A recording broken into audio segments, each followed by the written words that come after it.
Hello, everybody. This is Dan Lapel for New Focus Recordings, and I'm really excited to be joined here by duo della, Airi Yoshioka on violin, and Susan Botti, voice and composition. Great to see you guys. Thank you so much for joining on Zoom. Thanks for having Thank us. you for having us. And we're really looking forward to the release of your debut album this coming Friday, Mangetsu. Did I get that right? Yes, you did. Ballpark. Beautiful. And this is a project that really sort of generated out of a piece that you wrote for voice and violin. Is that right, Susan? And then That's correct, you guys decided to gather more repertoire and continue the collaboration. Right. Well, we had played together some other pieces. Airi had played on some of my works in different chamber music concerts, and we just loved every time that we got put into that situation.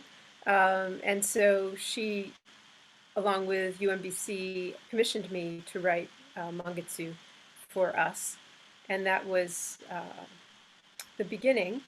And then there were other composers like Linda Dusman and some other composers who had pieces. So we kept finding ourselves working with this duo, and you know, as two top voices, it was an unusual combination. You know, we're used to having something beneath us, so we both got to play roles in this duo that we don't typically get to do. You know, we get to be the accompaniment and the counter voice, and that was really fun. So we've been looking for repertoire to do that, and so that also led to me doing some arrangements in order to provide us with repertoire, and yeah, so.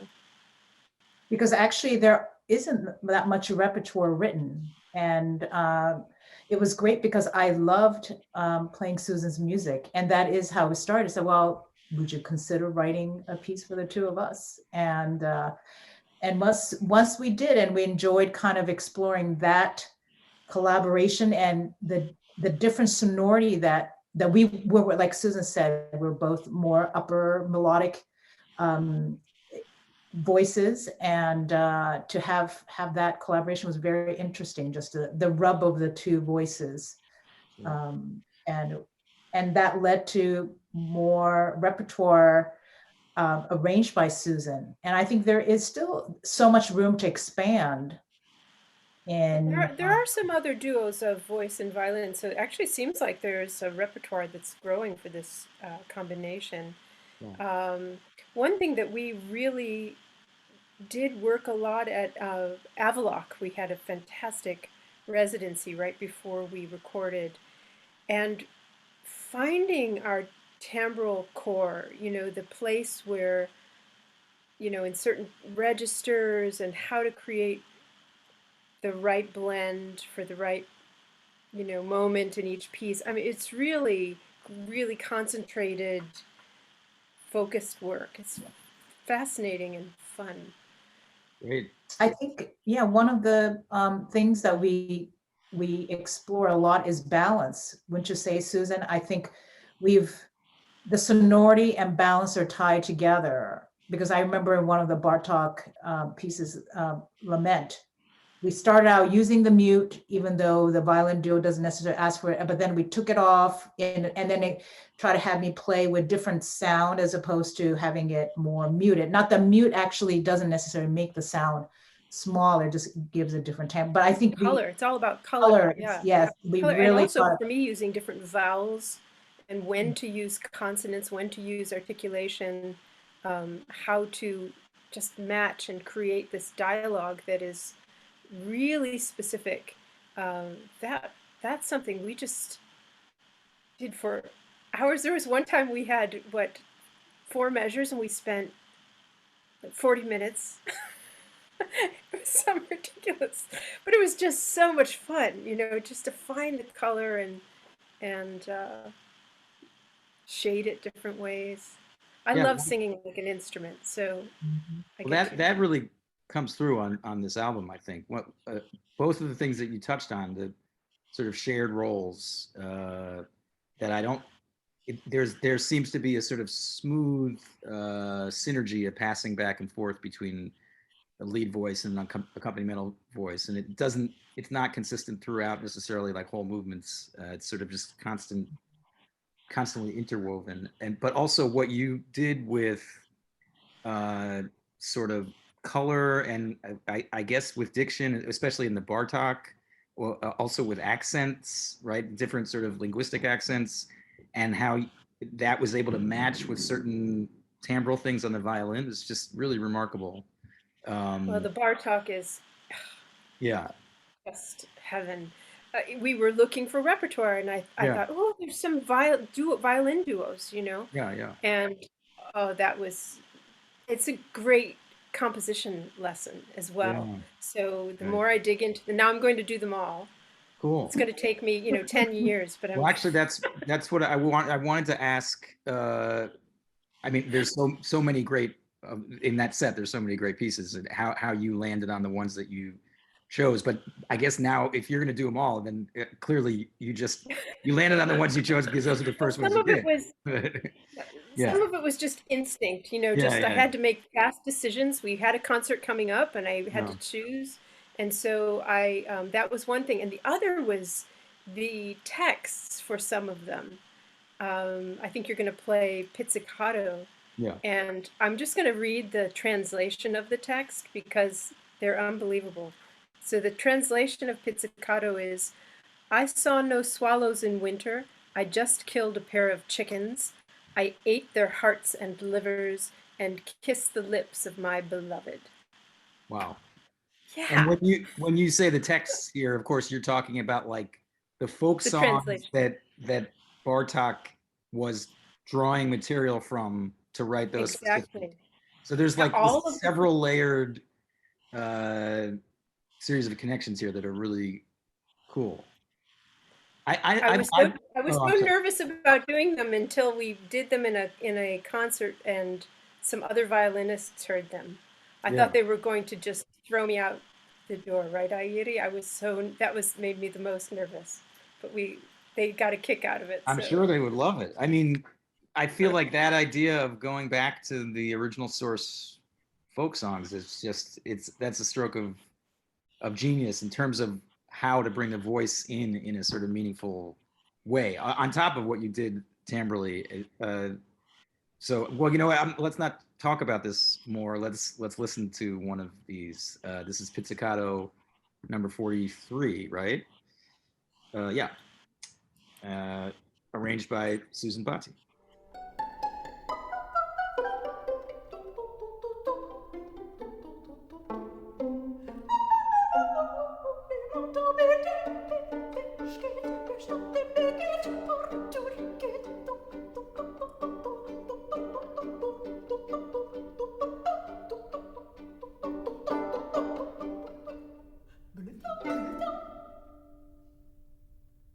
What a wonderful arrangement that is. Susan, tell us a little bit about sort of how you dove into these folkloric sources behind Bartók's duos and how that influenced well, you. I've always been a real fan of folk music from all around the world. It's been something that I've loved from the time I studied with Matt Glazer at Berkeley, who introduced me to a lot of music. And so when we found this as a potential repertoire choice, yeah, I knew I had to go back to the source also as a potential for the texts and to know what it was these songs were about. And um, that just gives a whole nother layer to it. And also, I then was so fortunate because very near to me is Bard College, where Peter Lockheed teaches, and he is a great Bartók scholar. And he was able to coach me in the languages and talk about, you know, the sources, and that was so incredibly helpful. So, yeah, I mean, not a violin, so I had to do a few things with the double stops and switch the parts a little bit. But I tried to be as faithful as possible to the originals. That's It it's was great. so Well, great please. as a violinist that's played all these duos all my life from early on in my musical training, because some are considered sort of some are easier than others, and to work on these with Susan, who really researched these, a true scholar, who really got to the bottom of the various layers that she unveiled for me. So it gave me a completely different perspective on these duos, which I'm very grateful for. Yeah, I mean, it seems like it was such a great compliment to the other music on the album too, because you start with a texture where the two parts are equal, and then you can add this other layer connecting it to the folkloric texts, and also have that shape and frame the way you approach text in terms of the vocal part itself, and give it all this extra layer of color. So yeah, I just, to the extent that these videos are a sort of advertisement for people to listen to the album, I really can't encourage people more enough to check out that set. It's really, really fantastic, and look forward to hearing the rest of them. As you say, you're planning on arranging eventually. So I feel like another really great hallmark of the album is the diversity of text sources, both from with the newer commission pieces and also the folkloric stuff. Maybe let's talk about your piece a little bit. There's three different authors of the texts, as well as these intermediary wordless movements, right? Right. Yeah. This idea of folk songs and myths and storytelling, sort of something that we've gravitated towards in our repertoire. And so when I was looking at a piece, texts for the piece I wanted to write for the two of us, I looked at some Japanese folk tales. And Airi, will you please pronounce the name of the folk tale that I found? Kaguya Hime. It's a moonchild that is born in a bamboo and returns to the moon. She's up from the moon. So I didn't really use this folk tale in in Mangetsu, but what I did was use it. It made me think a lot about the relationship, this sort of otherworldliness that children have, and this idea of this girl of the moon, or the relationship to the moon, and childhood relationship to the moon. And I've just found a few different texts. One is Izumi Shikibu. Could you say her name for me properly? Shikibu, who is from the 10th and 11th century, and she was writing a journal and wrote these poems that talk about the moon, and so this woman's voice talking about her relationship to the moon, the person's relationship to the moon, was one group of texts.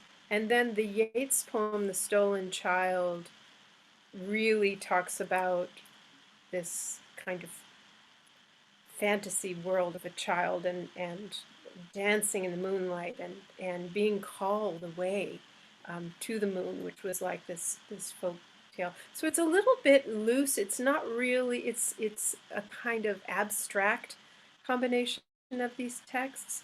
And then the last text, I really just took a sliver from Le Petit Prince, from the Saint-Exupéry, which is a book that has a great place in my heart from my childhood.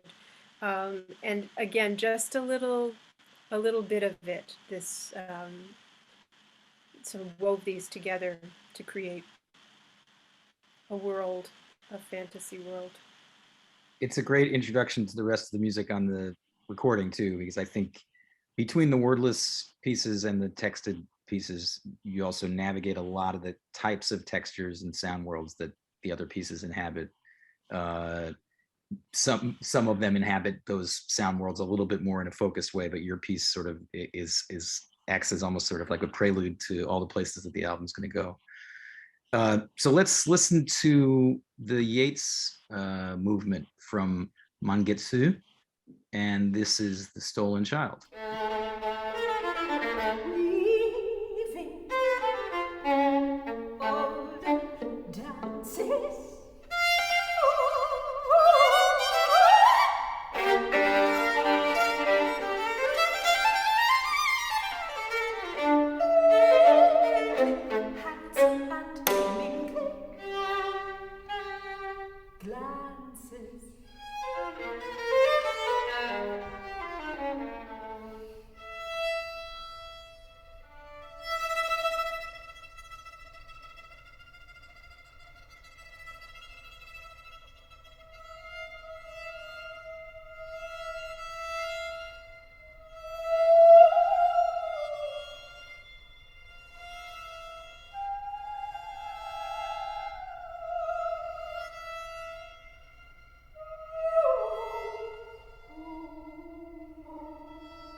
Wonderful. Let's talk a little bit about the other sort of major new commission on the album, which is the Triptych of Gossips by Linda Dusman. Airi, she's a colleague of yours. Is that right? Yes. I teach at UMBC, University of Maryland, Baltimore County, and Sure. Linda and I have been in collaboration since 2003. She had written a piece for me in 2005 for violin and electronics, and we had actually performed. I had actually performed this with this Triptych of Gossip, which was written in 2010, and at that time, but it had remained unrecorded. And when Susan and I came together as a duo, and we were compiling repertoire, it made sense for us to take on this piece, which turned out to be a beautiful challenge in so many ways. The text is quite stunning and dramatic by Serena Hilsinger, and the poet, and we have had sort of tangential communication through Linda, but we love her texts because they are interesting, they're wild, and I think Linda represents that beautifully in the work, in this particular work. So there's a lot of extended technique challenges. I think the length of the piece also, with 3 different sections, it covers a gamut of moods, emotional spectrums, and it challenges us both as singer and performer and violinist. Wild ride. Yeah. We collapse exhausted after we perform It definitely it covers an awful lot of territory in 13 minutes, and it's a very exciting piece to listen to. The excerpt that we've got queued up to play is from the middle section, which is invocation, but the first is incantation, then invocation, and then finally convocation. All 3 different texts that sort of look at things through feminist lens in various different ways, and also there's a sort of embedded obsession with threes throughout the piece, both in the three sections, but I think also internally in a way, as framed by the idea of the triptych. So maybe let's listen to this part of the middle section, and we can comment on it a little bit. All these names of these mythological women, these goddesses and creatures, and the sirens and the and Airi, you get a vocal cameo role in this, don't you? Absolutely. She puts me to shame and Okay. This is one of my favorite recording. This is but you guys didn't choose to add voice to your byline in the credits, unless I'm forgetting. So well, it's another extension of her. It's the extension of the violin voice. Absolutely. Yeah. Very good. Let's take a listen to this excerpt from Invocation.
What a fun and powerful excerpt that is.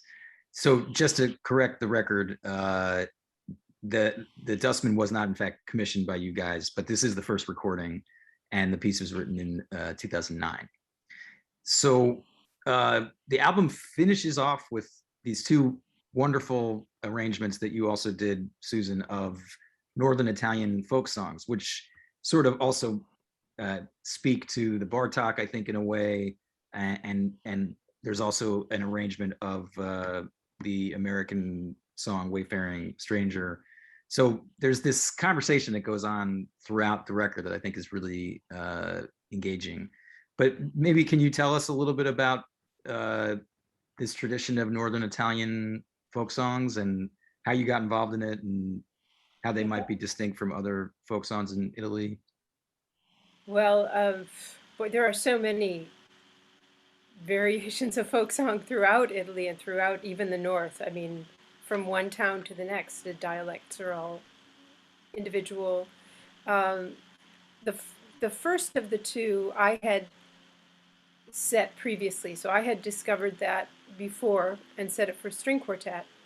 And so then I reduced that down to the two of us and wanted to write a companion to it, and went back to this wonderful compilation of, collection of folk songs that I had, and found this one that I really love. I'm going to make sure I pronounce it correctly. El me murus el sta della del Sère.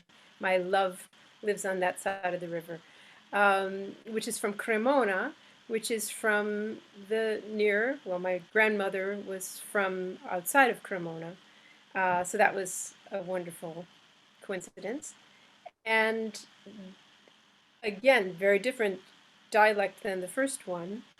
And we were in northern Italy, touring, doing Linda's piece, doing our repertoire and everything, and have these wonderful singers and friends in that area who coached me very, very well on the Cremonese dialect. They would say, no, Susan, murus. They would work on till I got it exactly right. So really, really special to me, these songs, and the humor and the just the energy of the language and the melodies. I took some liberties with the arrangements, but again, tried to stay as close to the spirit of them. And yeah, when I was listening to those, I felt that you had the violin part sort of nicely dancing between the material that really adhered more to sort of a folkloric context, and then little dashes of things that felt a little bit more modern, and I found that really, really cool. Is that a sort of fair characterization, or? Yeah, and again, I'm trying to think about the text, and Yeah.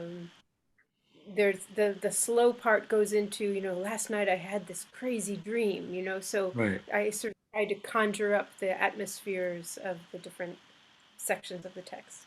Yeah, I guess for me, those arrangements and also the Wayfaring Stranger were both very special in that I could, they go beyond arrangements, really. It's very clear to me that it's a composer who's making these arrangements, because you're not just setting the material for a different instrumentation. There's a lot of framing, there's a lot of characterization going on, which I found, like the Wayfaring Stranger, the way it sort of references the blues, I thought that was really compelling. And so these were great ways to. That also is a bit of a tribute to Matt Glazer, with whom I sang that song the first time when I was a student at Berkeley. Oh, great. And he's a fiddler. Ah, cool. And Okay. yeah, so I've sung that song for a very long time, and just wanted to, I don't know, find a way to bring that relationship with the violin full circle. Great. With that. Very nice. So, well, let's listen to an excerpt of the final track on the album.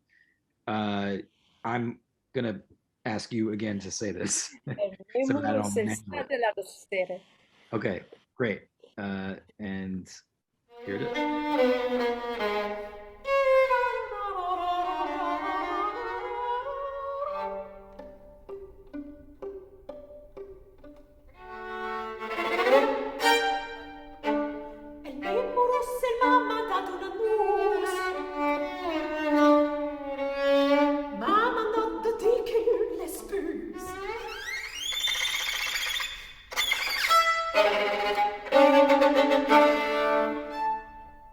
Corre scontrato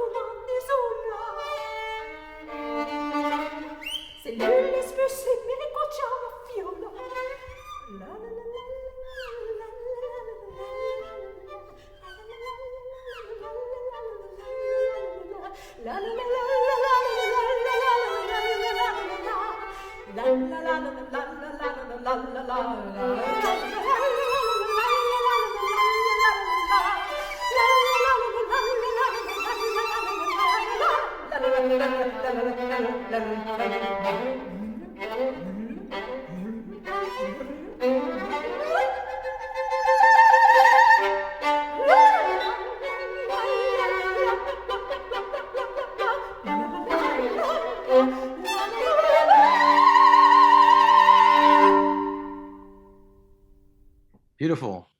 Well, it was such a pleasure to chat with you guys about this. We're really excited to see it come out into the world this coming Friday, July 9th. And hopefully, if you're listening to this YouTube chat, please do check it out in all the places that you can either stream or download or purchase physical format for the CD. And before we forget, just wanted to mention the wonderful work of engineer Todd Whitelock. Mark Wolf did the design and layout. And Airi, do you want to talk a little bit about this great cover design that's behind me? Thank you. This painting was done by my mother. She's a sumi ink artist, and she happened to have painted 2 paintings involving the moon. And this one is called Sajo no Sora. It's the sky above the dunes.